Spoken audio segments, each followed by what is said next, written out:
The views and opinions expressed in these historical letters that may contain vernacular used in the World War II era, the post-war era, and the Cold War era do not reflect the views and opinions of any of the individuals involved with this project, including, but not limited to, the podcast's creators.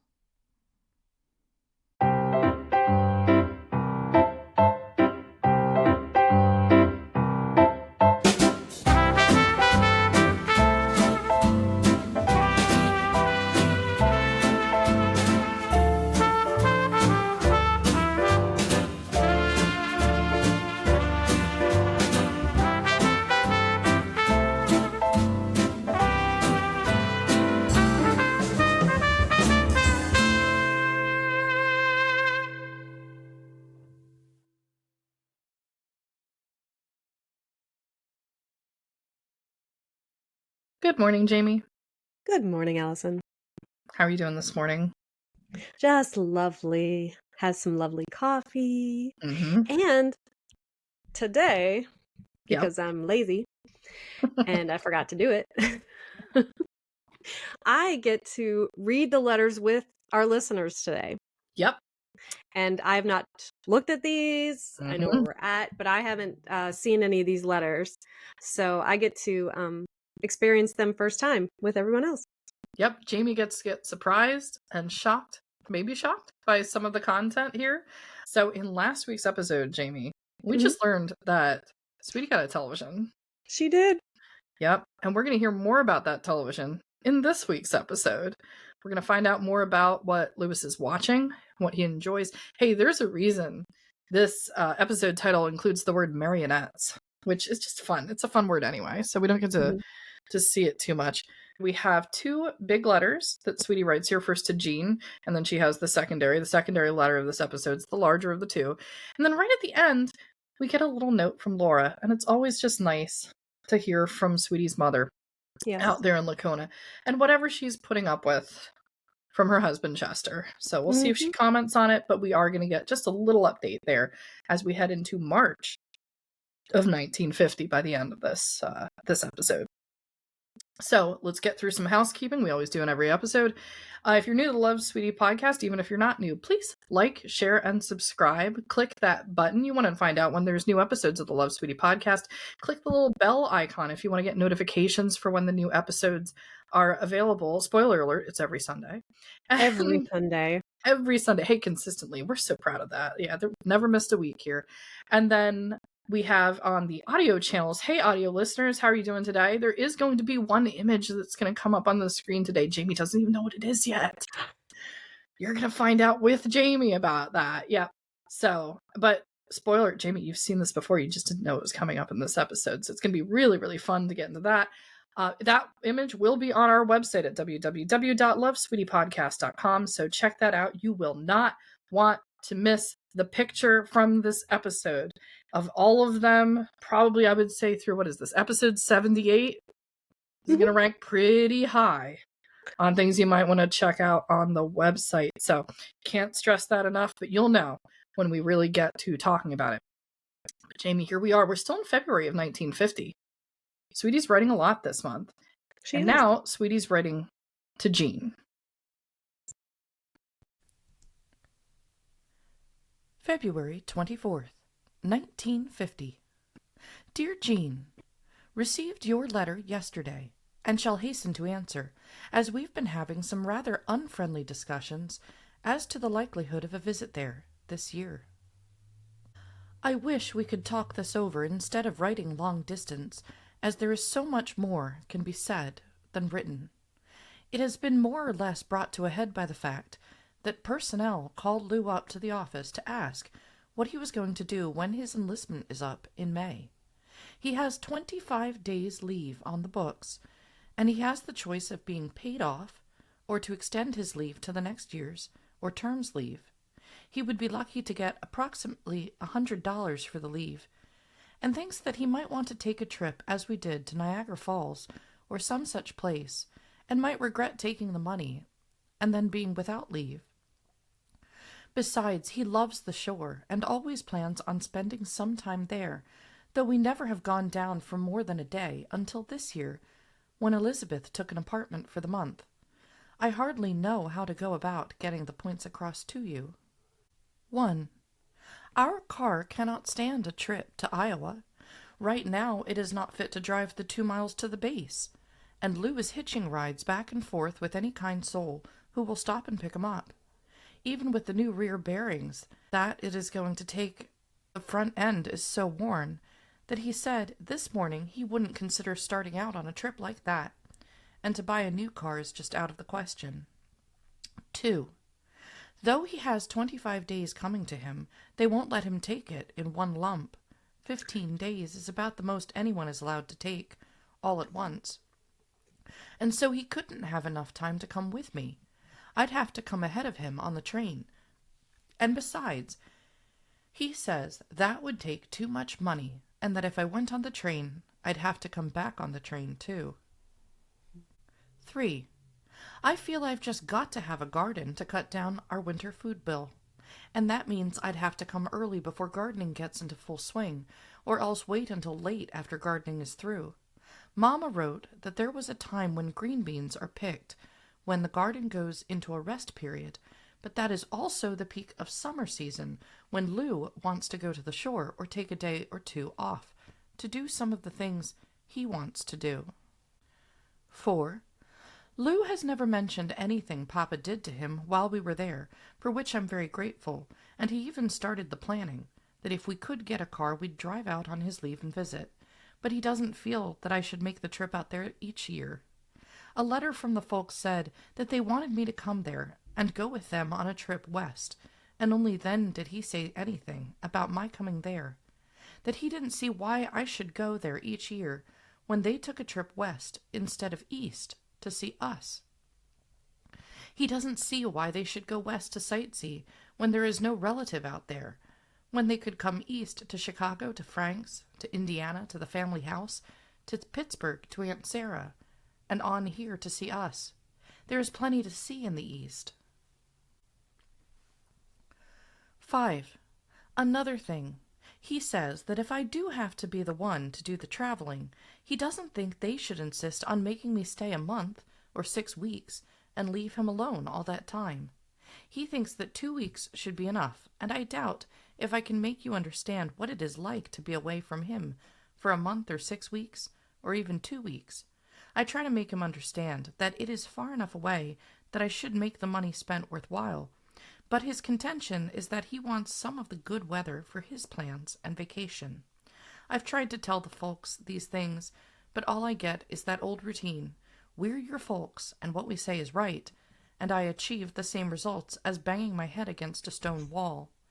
In spite of my being 27 and married for 6 years, Papa still holds a great deal of sway, especially when he gets so vehement, and I still adhere to my little girl ideas of whatever Papa says goes.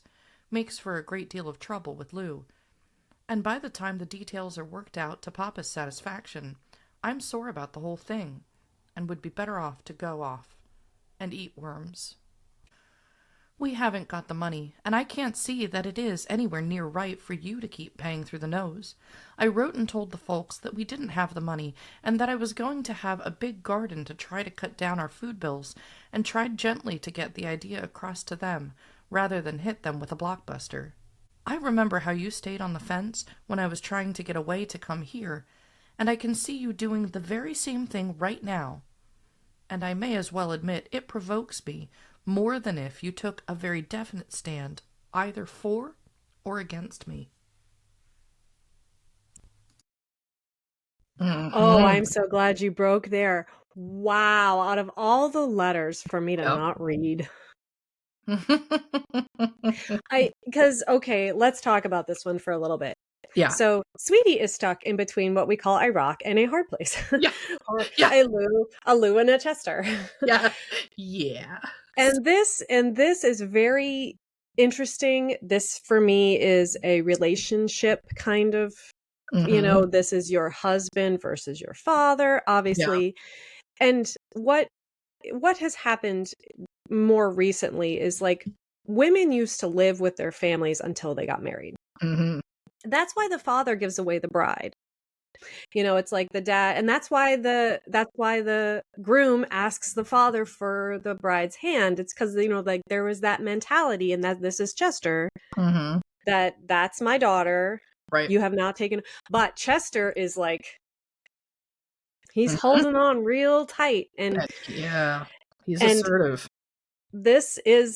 She is forging her new life with her husband, and her husband is like, this is our life. This is our life. And he doesn't understand why Chester wants to go out west. But, yeah. And he makes a very good point. And this is, all of Lou's arguments, and I have a feeling that there were a lot of arguments. All of Lou's arguments are logical and rational and well made. Yeah. And her argument is, I miss my family and I really want to go home. Yeah. It's a tough, rock and a hard place. I love that she numbers this out. And this is only going to Jean. We have to remember who the audience is here. And then at the end, she's like, yo, Jean, like, I cannot have you going this way or that. Like, you're going to have to pick a side. Yes. And she's telling Jean to pick a side. She's going to reinforce this by the end of the letter. But we get this moment here. It's so amazing. And there's a lot of practical reasons. Like, Lou is hitching a ride to the base every morning. His car can't make it 2 miles. That's not a good situation just generally. Like, they need to have their ability to get places. They're out in the country. Now, not the case, but they're out in the country, as she's written in previous letters. The car isn't working. How is she going to get all the way? And then they start talking about the leave. And I brought this up a number of episodes ago. And something for people to keep in the back of their mind. We are in 1950 right now. It is late February of 1950. He's talking about a leave when the enlistment goes up in the Navy, because he's working at NAS Willow Grove for the people that are just joining in today. Korea is looming. Just bear in mind, these leaves and that timing and all this kind of stuff is really going to come into play right around the same time that Chester just wants Sweetie to go over. So we'll tackle that subject and what happens with the leave when we get to that point in time as we head into the summer of 1950 in a few episodes here. But there's a lot of just timing elements to things. She wants her, and how many letters now have we read where she's prepping her garden? This would disrupt all the garden timing that's going on that she's been working on. She says we need it for the food so we can live out here. Sorry, Chester. It sounds like you got a lot of reasons for Sweetie not to head to Lacona this year. Yes, but there's a little bit more. I'm curious to see where she goes with the rest of this. Here's something else. There will no doubt be cruises again this year, where the Navy men are sent out for a week or two on cruise. Remember last year, Lou went to Atlantic City, though this year it could be Norfolk, Florida, or Texas, I think, if he is sent at all, and of course only the Navy knows that, if it does. But those cruises start in June, and come intermittently from then on until September or October. But how can I make arrangements to come then? Frank, Bill, and Florence, and you will be getting vacations sprinkled all along there, but we never seem to arrange it, so we are all there together, and as a result, I see Florence just as long a time as the rocket stops in Iowa City. It is nobody's fault, I guess, but I can't get across to you the discord it is causing here, and of the sinking feeling I have when I start getting ready to leave. I haven't the money to come, and I don't think you should have to stand the expenses.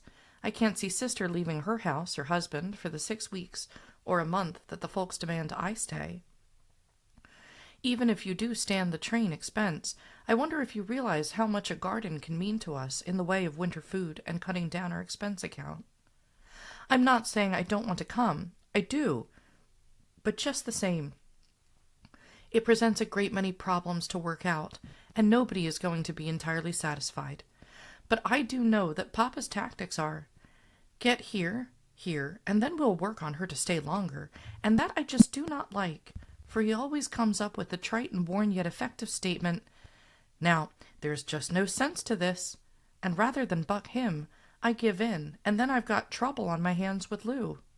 You, since you've undertaken the greatest problem, are going to be handed another one, and you're going to get the idea across to the folks that I am not staying so long, And I'm not going to be bullied into doing just as the folks say and disregarding Lou's wishes, or else I'm not going to come at all. You just get off the fence now and speak up right now before I write to the folks, and you set it down what you're thinking and let me know right away. I've got to make plans, etc., and the sooner this is decided, the better. I've got to stop and get this into the mailbox before the mailman comes. Don't mean to sound mean, but it is disturbing, and so I ask that you sit down and write these things, go through my letter, and try to get something out of my points. And for God's sake, quit putting out so much money to save the folks. Or me.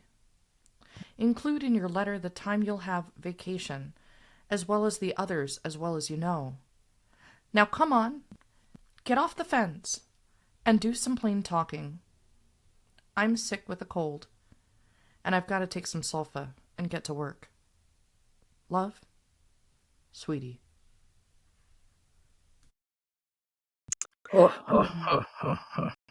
So I've talked about tone with her before, Mm-hmm. and you can really pick up tone the way that she writes, obviously. And of course, your narrations are always really on point. But see, so I mean, the older you get, I think, or the older one gets, you start to realize that, even in situations, you're going to have people who are disappointed, or you're going to have things that don't work out. You Yeah. really have to just make the best choice.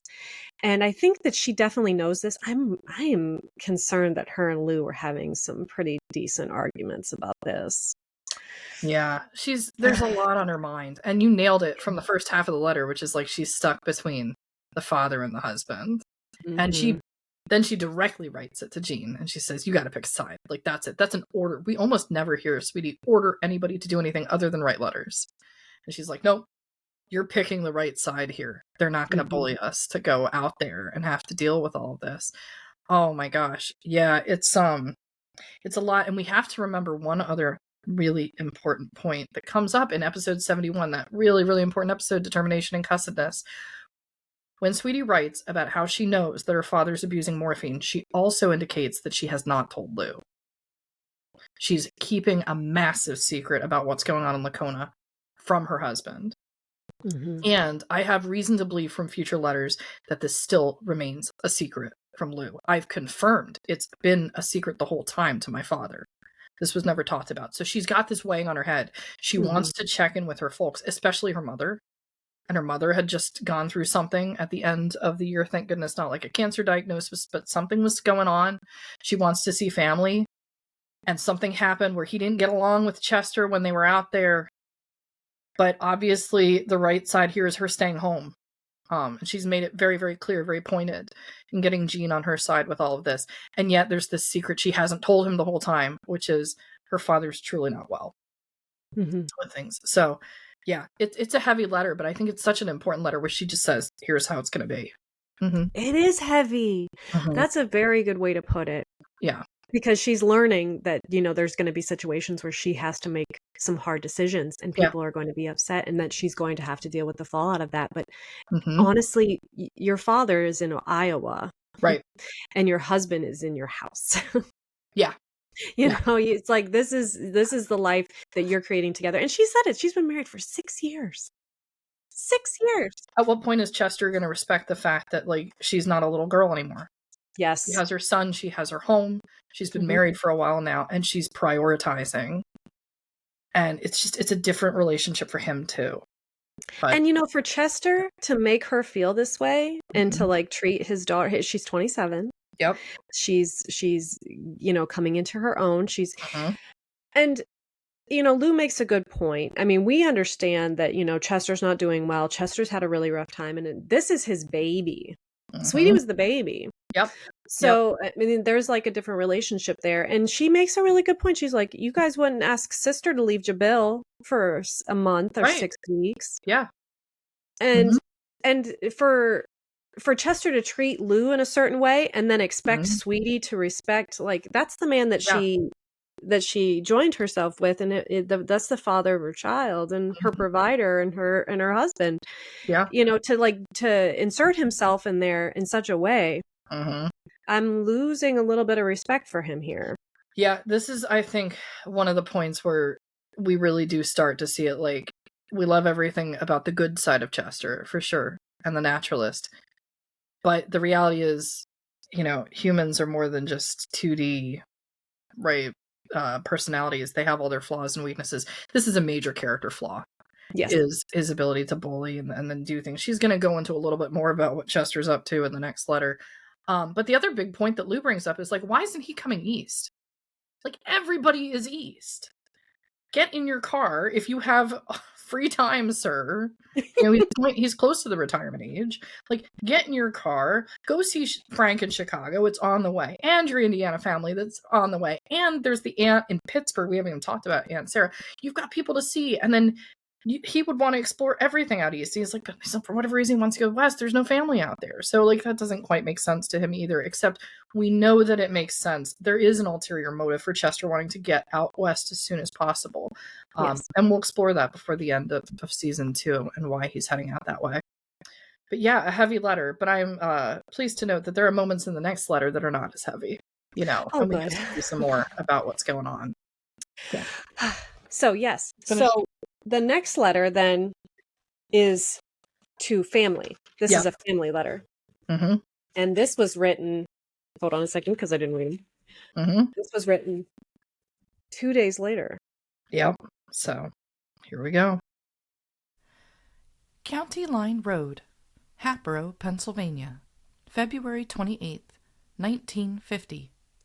Dear Mama, Papa, Jean, Franks, Sisters, Florence.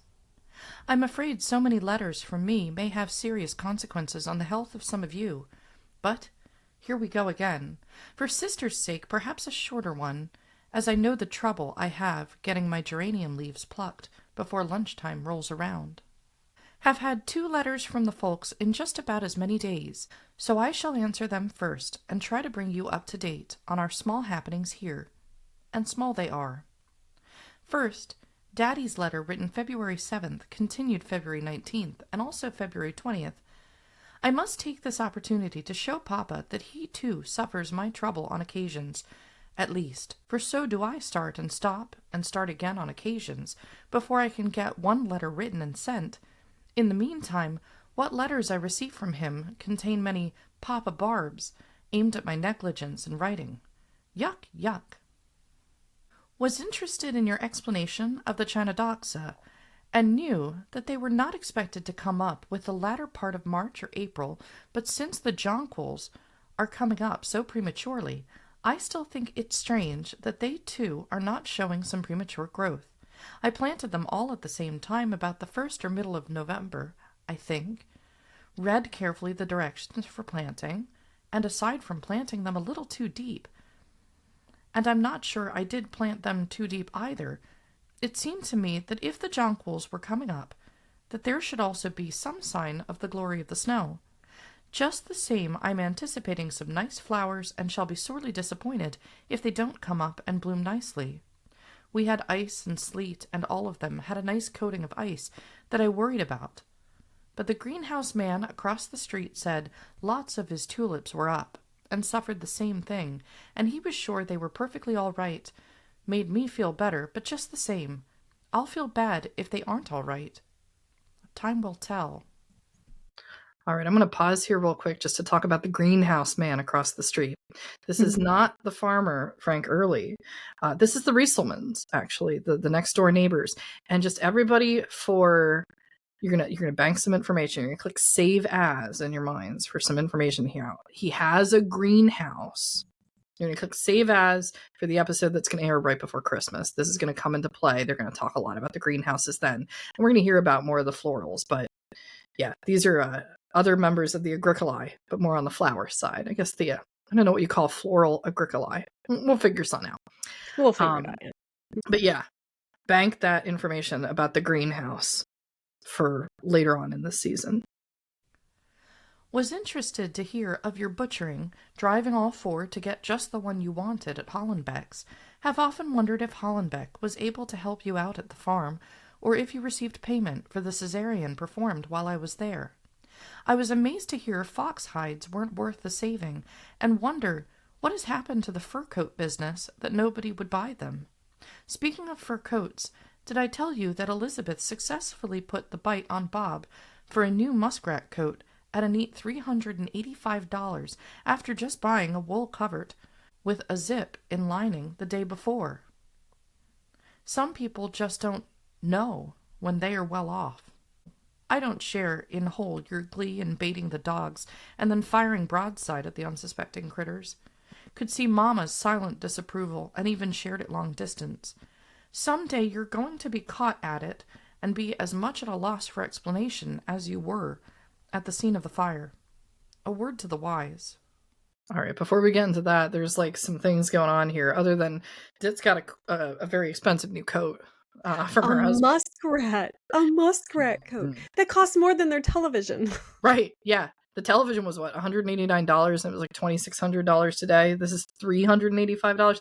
This is like a $5,000 coat at the time. So Dit's pretty glamorous with her new coat. And then we get this part about the dogs. And this is just Chester's messing around. I don't think he's actually trying to harm anything. But we've heard a couple things about the dogs in town. Now, there's a much later episode, literally in the storyline, in which case it comes between Chester, the dogs nearby, and a pie in a windowsill that's cooling that Laura's baked him. That's going to come up in a much later storyline. But basically, there's just kind of like these wild dogs that are running around. And the only other time we heard about the dog coming up close to the house, because they're out in the prairie. We have to remind newer listeners, they're out in Iowa, in Lacona, in a rural town. His house is kind of on the edge of the rural town. So kind of the wild, dogs and things come nearby and things like that. And he's got stuff. He's an agricola, so he has stuff, and he's kind of messing around with what's going on. We have heard about one dog before, though. And Jamie, it's one of your favorite episodes. Do you remember when we heard about Pes Humani? Pes Humani. Pes Humani got into the coal shed and stole check the it out. Human foot. So that was one of my favorites. But so it seems that he is baiting dogs and then shooting at them. Yeah, he's not. And that doesn't sit well. It's really, really eerie. We never hear that he actually, injures or harms a dog in any of these letters.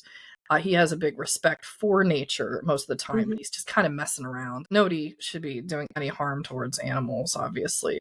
I mean, if the dog is like attacking somebody or like attacking something and you need to like stop it, I can understand, but he's like baiting them. Oh, Chester. He's not in a good headspace here.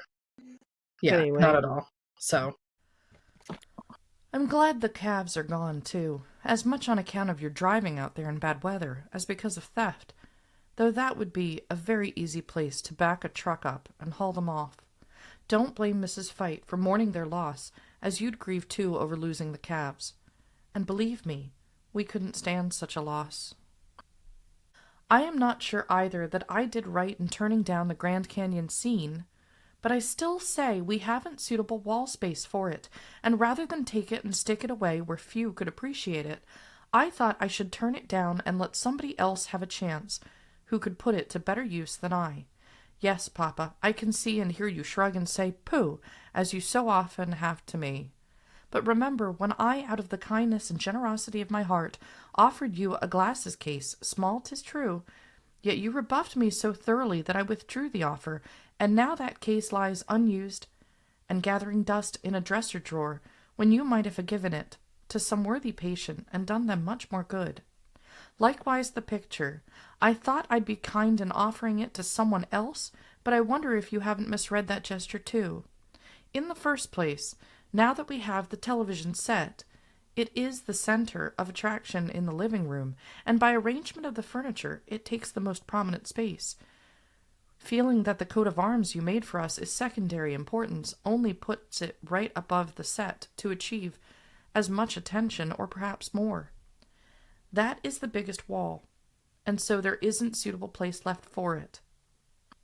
However, since Frank has gas heat and would have difficulty using it for kindling, since Jean's house is overheated anyway, since Sisters and I have oil and could have difficulty burning it, why don't you keep it yourself?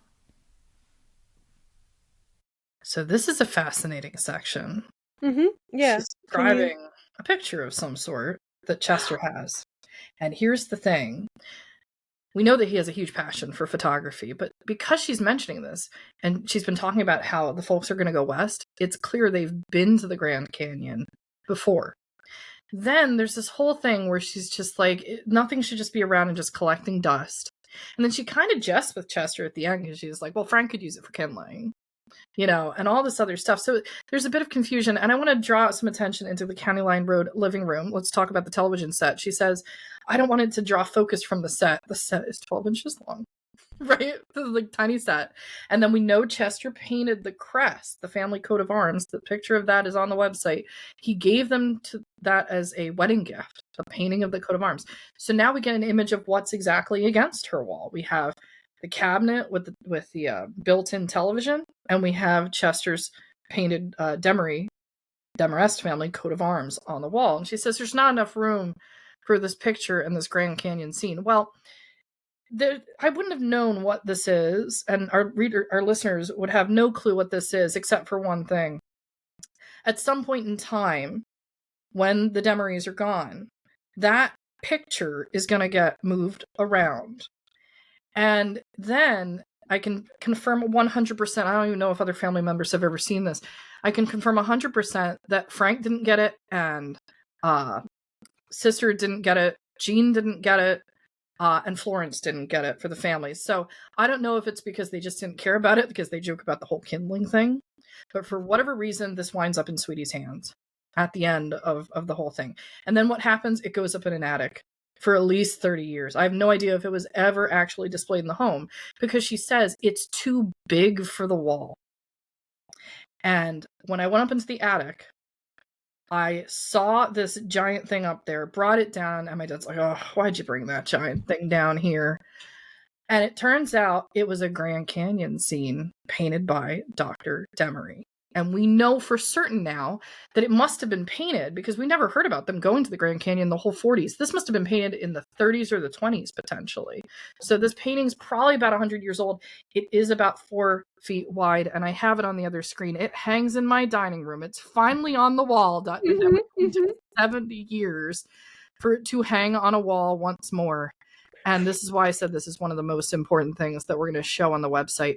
This is the painting of the Grand Canyon by Dr. Demaree. Oh, Allison. Oh, this is in your dining room, right? It's in the dining room. Mm-hmm. And I've seen this. Yep. This is, you've seen it hanging in the dining room. Yep. Oh my goodness. This is so fun. Because I remember seeing this when you came, and I was like, when we started talking about it and we started talking, and you're like, I'm like, oh, please let this be that painting. Please. Yeah, I know. And he throws us off with the picture. It's the painting. It's too big. It's like 4 feet wide. It's oil on wood. It's painted on wood. When it was up in the attic, if you look to the top left corner, you see a little grime. That's not paint colors from Dr. Demaree. Something leaned against it. So I've been slowly working to kind of get the grime off. It has to be very carefully done in that corner. He is not a trained artist, and the only thing that I have hanging on my walls outside of the office that I'm sitting in right now and outside the bathroom is either family crests or paintings that family members have done. My mom's side of the family, her mother was a great painter. She was the professional. She actually trained, and she was excellent. In the dining room opposite this is actually one of her landscapes. So I like that the non-professional family member is hanging across from the professional family member.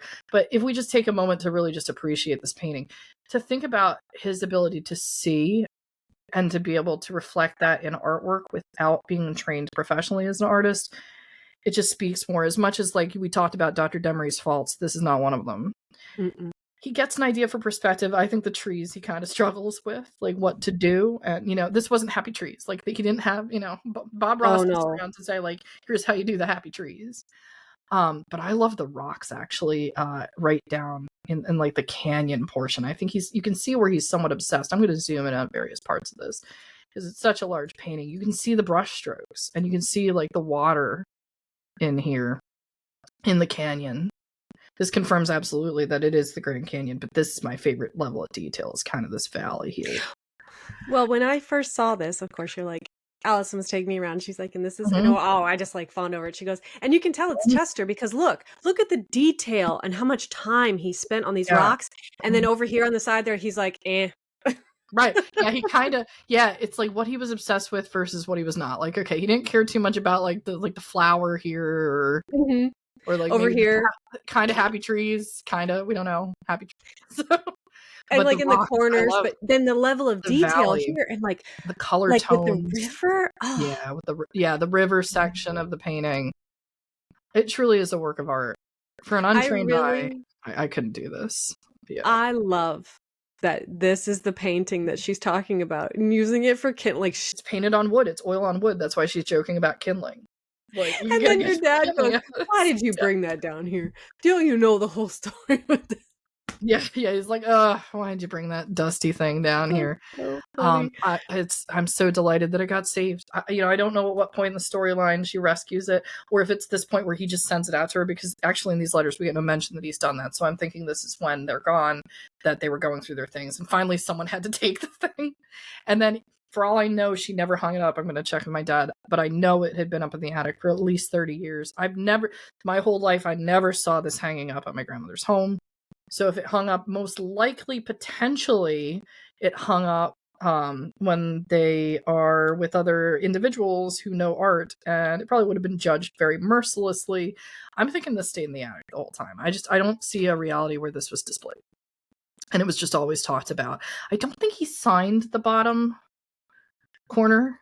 I know people might be interested in like having prints created of this item of Dr. Demaree's, but like, yeah, this just goes to show he might have his flaws, but this is not. Yeah, this is just an incredible mind that has the ability to translate what he's seeing into this with perspective.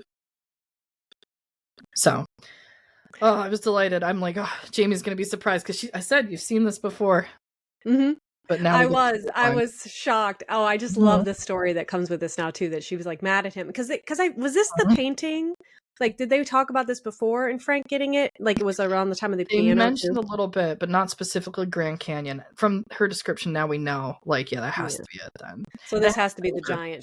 I just think everybody was like, "Ew, I don't like that painting. I don't want it." They just didn't want it. So she's like, "How am I going to put this on the wall? It's going to block my view of my 12-inch television screen." Yeah, people will be looking at this painting and going, "Why didn't you finish that part over there?" Yeah, exactly. What happened over there? Yeah. Who did this? This is horrible. Yeah. Except for this rocks. Actually, it's very interesting if you like kind of just section out the one portion with the river by itself and took like a close up of just that. It's a phenomenal painting of just geology. It's a Chester paint. Like, this actually is probably his mind. Like, Mm-hmm. this is probably one of the best insights we have as to how the man thinks and like what he pays attention to and stuff. Mm-hmm. I loved it. Yeah. I loved it the first time I saw it. I was like, this is gorgeous. I just think and I love that it's a Chester painting and it made so much, but like the story now behind it, definitely. Yeah. Definitely. This was fun. I thought you'd love it. Yep. All right. And heading into the next part of our letter here. I would like to have the gray flex, as I've already written you, but I do not want to go into printing and developing pictures myself. Aside from the excuses you've already offered in my behalf, note tongue-in-cheek, don't have the time, don't have the room, and such, I shall say this, that those people who do their own printing and finishing may be once and always bitten, but never seem to get their pictures done. I can excuse you in part for your practice, but you are the one who champions the home developing, and should be more determined than anyone else to get them done, and yet use some wonderful pictures of Louis on his first birthday that I've not seen anything of but a proof. Frank and Bill, both with their equipment, don't get their pictures printed, and they are far more experienced than I. Joe takes some good pictures, but they never get developed until the film is old and clouded and not worth working with, if they ever get done. I want a roll film camera that I can use on the spur of the moment and get the developing and printing done at the drugstore so that I can enjoy the finished project before the subject is too far different and can be recognizable. If the offer still holds, I'd like the camera. If now I'm too unworthy, or you fear your pearls wouldn't be picked up by us swine, I'll go and replace the brownie that Frank once bought for me and continue the drugstore practice. Allison, pause it. Oh, she's mad at her dad. She's mad at him. This is, ooh, I'm glad I didn't read these letters. Yeah, this is a fun reaction. Yeah. Okay, so the painting is obviously a sore spot. He offered her this camera, but she makes some really good points. She's like, you don't ever get your film developed, and you're like pushing me to get my film. Oh, right. She's laying it out. See, this is, I like this, sweetie. This is sassy, like sweetie. Yeah. This is sassy, sweetie. First letter, get off the fence. You gotta pick a side. And now she's like, yeah, we're gonna torch your painting there. Frank's gonna turn it to kindling. That was really bad. She's mad, but too. She's writing this, and you know how she and this is a typed letter, so she's just letting the thoughts flow. But she's also keeping reserved. And it actually kind of reminds me like how she's still constantly needling sister about reading. Oh, right. Yeah, I love that. It reminds me of you making fun of me for drinking tea that one time and never letting that go. Yeah. I just want to say that I think Sweetie's sassiness may have rubbed off on you a little bit. Yeah. I think that. Yeah, definitely. Yeah.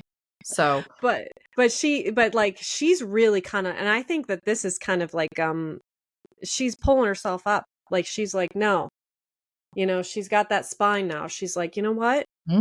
You wanna bring it, old man? Here you go. Yeah, Sweetie's changing. We're getting the sense of the change here as she heads into she gets closer to her 30s. I love this line. If the offer still holds, I'd like the camera. If now I'm too unworthy, or you fear your pearls wouldn't be picked up by us swine. Ooh. Sweetie. I know. So, yeah. I'll just use this other cheap camera over here that Frank got me, and I'm going to go to the drugstore and get my pictures anyway. And she does that with, she has definitely some things that are developed by the brownie and like things like that. And she wants her pictures. She also gives some shade over here to the other two for not getting anything printed. Frank doesn't get his work done. And then Joe, who also has a passion for photography, is basically letting things decay to the point where they're unusable by the time he gets them developed. Like, we know some of the photos were done by Joe, but I wonder how many more were out there that we never got to see because of the habits of not like finishing the projects that they started. Right. Where are those chairs? Just kidding. Okay. I enjoyed reading Maida's and Frank's letters along with yours written February 24th. I didn't realize how it would sound to say I sat down amongst dirty dishes and dust to write. True, I did leave the dishes standing as they are now, and the ironing is waiting to be done too. But that sounds positively dirty when she said it, and I must take exception to that. I try to dash through my work in the early morning to be largely through when Lou gets home for lunch, but if I'm to make the mail pickup in the morning, I must let them sit until the letter is written, and then get about my housewifely chores. Read that somewhere. But Maida, you all but held your nose. Okay, we also have to pause here. There's so much sass. Last episode, she said she didn't get her dishes done. And here's the follow through. Maida writes something along the lines of her not liking that. And so now Sweetie's responding with her sass to Frank and Maida, especially Maida, and she's just like, I take exception to that. Like, I'm writing these letters here. And it's just a little dust and things like that. So there was some letter she must have received that was commentary on the one she had written at the beginning of February to the family, when she said, I've put them aside. So the sass is not only being directed at her dad. Oh, no. She's got sass to go around. She's got sass for everybody. She's like, oh, yeah, you guys want to judge me? Well, guess what? The tone is really coming through. This is a good one. This is a great one. It's a great one. Have talked to Lou about taking the WK, and he isn't much in favor of it. My sentiments for the old joyful childhood days rears its head and gives me trouble, but perhaps it wouldn't be so smart in the long run. Ours is in sad shape, very sad, but the repairs for the WK would be nigh. There is the problem of getting it here, and if Frank doesn't feel it is worth fixing up, even till the price of cars comes down, I don't think we could expend the money either. Right now, we use our car only for emergency runs as Lou catches a ride at the driveway, to and from work. He hates it, but doesn't feel we can buy another now, and I'm in accord with that, as they must go down sooner or later, and if it is later, we'll wait, unless something especially good should come along. He says he can raffle ours off at the base and get $75 for it at least, but I pity the guy who gets it. Yeah, and I'm just going to make a quick note here. The WK, I looked up the abbreviation to see what this stands for. It's not exactly clear what that specific abbreviation stands for, but this is Frank's previous car. So this is sort of like an Oldsmobile. It's a Willys something. Yeah. The W's for Willys, and then the K, I have no idea. Yeah, I don't know. I can't figure what the K is coming from, but it was some sort of popular car at the time. Sounds like it might have its own issues, though. Yeah. We shall wait to hear from Frank what it would need to fix it, though I don't think Lou would take it on account of the difficulty and expense in getting the old parts, and the trouble of getting it here would be something to consider. I want to hear about Frank's new one as soon as he gets it, just something to drool over, for we certainly won't be buying a new one. I am glad to hear that you aren't doing too much night driving and being out in the cold too much.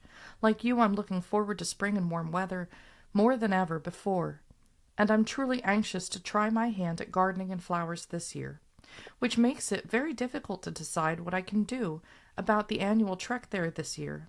I must have a good garden to cut down the winter food expenses, and like Papa, I'm full of anticipation in regard to the flowers we planted. I'm hoping against, well, we didn't ever need an in that word, hope, that my flowers do well. They'll be a big encouragement towards the garden, and I'm planning to work Louis into seeding and such, as he did for Grandmere. I don't know how I can do all that and come there for a visit either, especially when Papa follows the strategy of getting her home and the working on her to stay a little longer, a little longer. Yeah. I feel like she's trying to talk herself out of it. Mm-hmm. Like it just kind of feels like she's trying to talk herself. I love Otis so much right now. Yeah. Like Otis, you're a good boy. But I love how she's trying to kind of talk herself out of it. She's constantly making the same points about the garden. She's really all in with that this year. And she's like mentioning too, like she's really kind of laying it all on the line with this one. Yeah. I really feel we have been lucky in getting through this winter as we have. We have had colds, but only aggravating, nothing serious. Louis takes the table sulfa readily if mashed up, and milked with a little chocolate syrup. He has taken the ascorbic acid and other vitamins too, and I hope I'm not prematurely patting myself on the back that we did get through so well this year. We still have some of the sulfa, and since he is agreeable about taking it, suggest that you keep the liquid sulfa, as there is only a 50-50 chance it would get here unbroken, judging by the condition of the other packages we've received on the mail route. I shall remember about the measles vaccine, though. Here there has been quite an epidemic of it in Philadelphia, but we so seldom go there, not since Christmas, that I only worry about Sunday school and the grocery store. Both Lou and I have thought and reread letters, finding no mention of a typewriter offer. Was this recent? Perhaps you meant to say something about it and forgot, but while I do have Elizabeth's typewriter, and while she wouldn't be one to say it should be returned, Bob is. He uses it to make up some reports in connection with his work, and so I really would like to get it returned to her. However, if you will send the portable to me, I shall pay the cost of repairs for the convenience of using it. Lou agrees with me that I've kept this one too long, and I hate to cause friction between Dit and Bob, as there is too much outside interference to combat right now. So I would be grateful to have the one offered, and get this back to its owner. You did not mention anything about my sunglasses. I'm more dependent upon them than you might believe, and every time we go out I mourn their loss. Would you tell me what to do about it? They fold small to fit in the case, and they broke right at the point of fold or band. Soldering them might be satisfactory if I used a regular glasses case, but soldering them would not let me use their little flat case that isn't much bigger in diameter than a silver dollar, perhaps a little bigger. I apologize for not acknowledging both F's and A's birthdays, another milestone on the well-paved road to Hades. I enjoyed both Maida and Frank's letters, aside from Maida's referral to my housekeeping. No doubt 3 kids are a handful, especially such stair-steps as yours, so I prefer to think perhaps you too find yourself coming and going all at once. I wish I had the gumption to get at my sewing. Goodness knows I've plenty of it to do. And I'm determined to have a garden and flowers if Louis has to suffer for it in clothes. Me, I always suffer, though Mama helped me get some clothes made over and fixed up, so that I'm fairly well set. Yep. Well, I mean, that's typically the mother does suffer, but we don't mind. We don't mind. It's really not that big of a deal. Yeah. Yeah, she's going through so many emotions in this letter. Jeez. The sass is still there. It just kind of stays throughout this letter. I think the most interesting thing here is that, like, this whole time she's been like, I'm going to hang on to this typewriter. I'm going to hang on to this typewriter. Oh, Bob needs it? Okay, we should work something out. Like, Dit knows. She doesn't need it. But Bob needs it for work. We better take care of that. And there's some sort of offer for a portable to be sent over by the family. So it seems like there's a switch in typewriters that's going to occur here. And she's finally not going to have to worry about having to continuously borrow Elizabeth's, which is going to help her out in the future. Well, we thought we were like, Dit doesn't need it. Why can't you just keep it forever? But now I'm like, ooh, well, wait, okay. Yeah. Bob does work. Yeah, he works. Someone's got to pay for these expensive fur coats. Yeah, and he has another woman in the house too.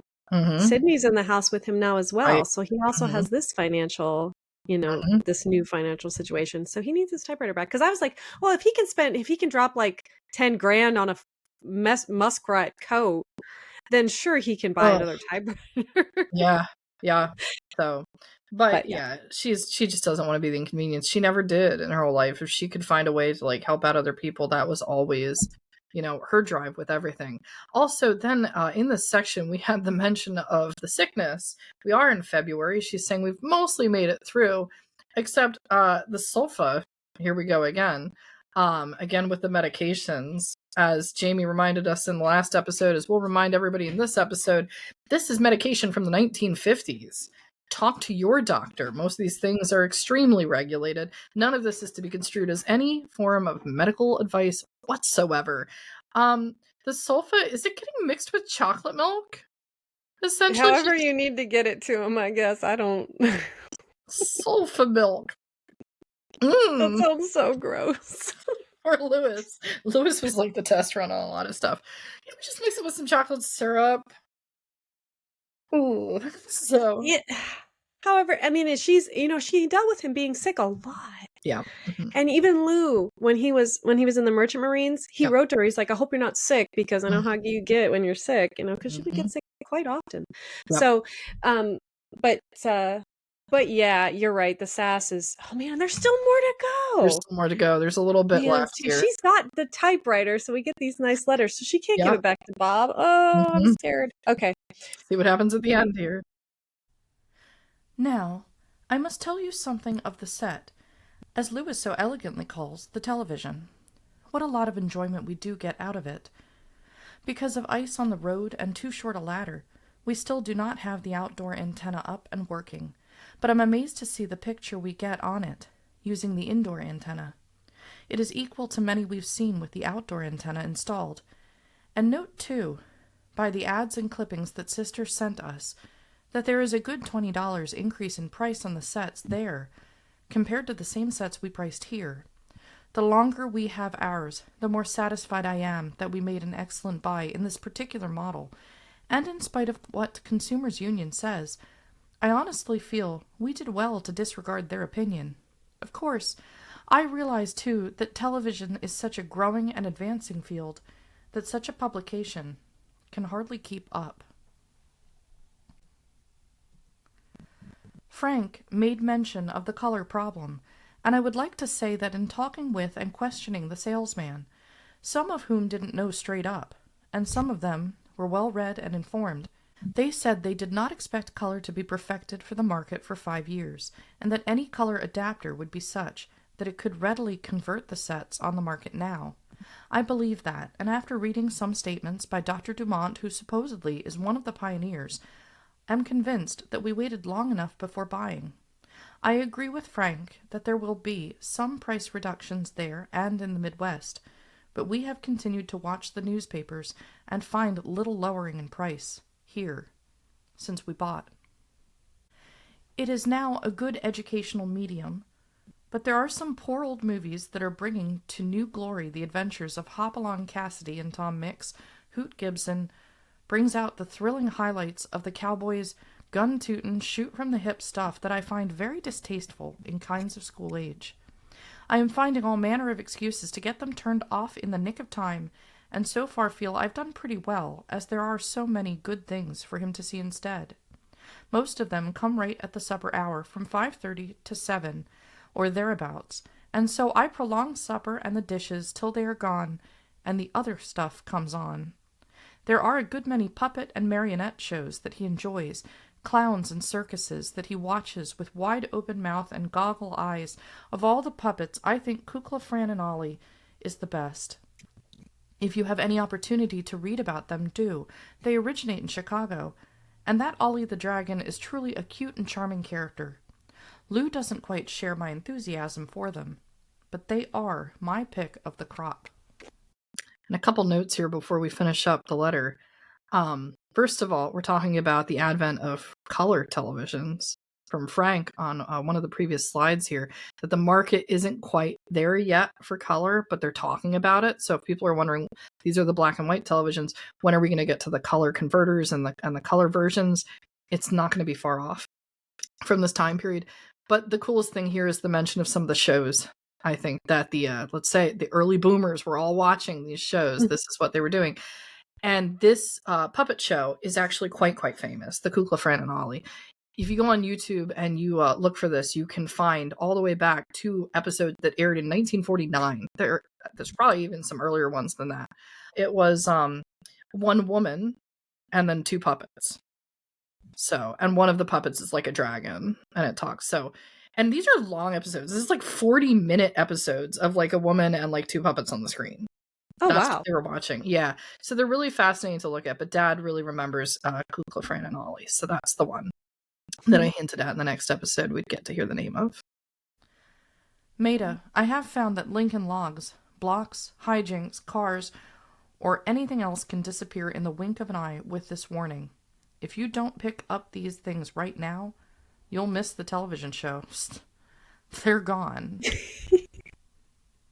Lewis once said he wanted to be an engineer, but after seeing so many things on the television, he changes his mind as often as the program does.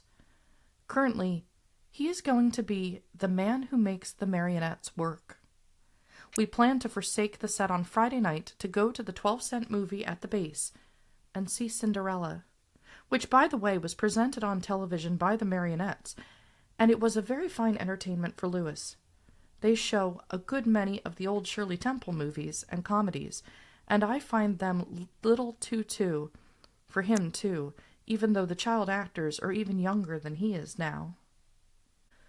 You know, the yardstick has been and still is quite a persuader around here, though he is laughing at me when he is punished these days, and one day when I threatened him with you, do this or I'll get the yardstick, he looked up at me with that mean little kid look and said, "No, you won't, because I hit it." I changed the subject quick for fear I'd lose too much face, but secretly when I could, I went on a hunt for the yardstick, gave up after several unsuccessful tries, but found it by accident, under his bedroom rug and pad, right up close to the door, where I don't often step. Enough for now. Love to all of you. Lou, Sweetie, and Lewis. You know that the way that she signs her letters, she usually will put Sweetie, Lou, and Lewis. But she put Lou first. This was a good one. This is an interesting letter. This is so good. I can't wait to go back and read it again. Yeah. Or for the first time. But yeah. Like the way, like this was definitely, she laid it out. She laid it all out. Yeah, the man who makes the Marionettes work. So he's watching all these puppet shows and he's saying, that's what I want to do. Also, we get the hint of Cinderella. There's an episode coming up. We won't talk about it right now, but there is an episode, if you look in the Love Sweetie podcast, coming up called Cinderella at the Hatboro Theater. We should note this year in 2025, this is the 75th anniversary of Disney's Cinderella. So it's nice to have that. It's the platinum anniversary, actually, of that big movie. Jamie and I, we were just talking about offline the first Disney movies that we saw. Wow. I really can't. I love it so much. Where are you going? Maybe I'll leave that one in. Yeah, you should leave it. So funny. Okay. But yeah. Okay. Then he gets down. Okay. We're good now. Yeah. So a lot of talking about our Disney movies. Yeah. Disney movies. Shirley Temple already is a thing. I mean, I guess I didn't realize those movies were a lot older because I saw them and I figured, well, they must be at least from after like the 50s. No, they go back a long time because she's talking about that. There's a lot of relatability there. But we also get this moment of Louis the Troublemaker hiding the yardstick. Yeah. And he hid it. He saw it. And this was a time that was like, she was probably doing something else, maybe writing. And he was like, you know what? There's going to be a time when she's going to threaten me with that. I'm going to get it now. And then he hid it and she couldn't find it. Yeah. He's good at hiding stuff. Just the observations. I love calling this episode The Man Who Makes the Marionettes Work, because overall we've got Louis thinking about being the puppeteer, but there are different puppeteers in the storyline that are going on right here that are trying to get their way, and it's just the sass throughout. So that whole little, I don't know, I thought it was fun. So it was interesting. And you were right. Stuff. You were right. This was definitely one that I really liked. I really very much enjoyed being surprised by. I'm definitely going to be reading this one again. This was a good one. But to end our episode here, we just have one little short note, because after all that sass, it's nice to just hear from Laura for a moment. March 7th, 1950. Dear Jean, Papa says we're coming up once this week, but maybe one more OB and measles to spare. Don't seem to get much done. No chance of paper hanging this weekend. Hope you will be able to come when and if we do it. Pretty busy, pretty well. Hope you are well, and that we will be seeing you. Love, Mama. And then amid all the sass that, Sweetie was dealing out, we get Laura coming in with just the nice, calm. Even as a rock. Yep. Steady as a rock. The one person in the family member, no drama anywhere, is Sweetie's mother, Laura. So that was a nice, like I called the last episode of Palette Cleanser from our mega letter, Christmas letter. Yeah. Yeah. Laura just coming in like, all right, everybody chill. Yeah, we're good. We're good. So, man. But we got to put some teasers out there for next week. Look, Sweetie's writing a lot about how excited and how educational the television is. There's still a part of the family that doesn't have a television yet. Frank has one. Sweetie now has one. She said she's kind of behind the times. It seems that Sister got one because they're talking about the price difference. Sweetie's going to start making some recommendations as Chester and Laura start to figure out what they would like if they were to buy a television too. Oh my gosh, Chester with the television set is just that's information overload for that mind. So we'll see what happens in next week's episode, the title of which is The Operation and Reception of TV. Thank you, everybody, for listening this week to the Love Sweetie podcast. Check out the painting, Chester's painting, at www.lovesweetiepodcast.com. It will be with the Family Heirlooms album, because it is definitively one of the biggest family heirlooms that we have in the collection. And we'll see you next week. Bye, everyone.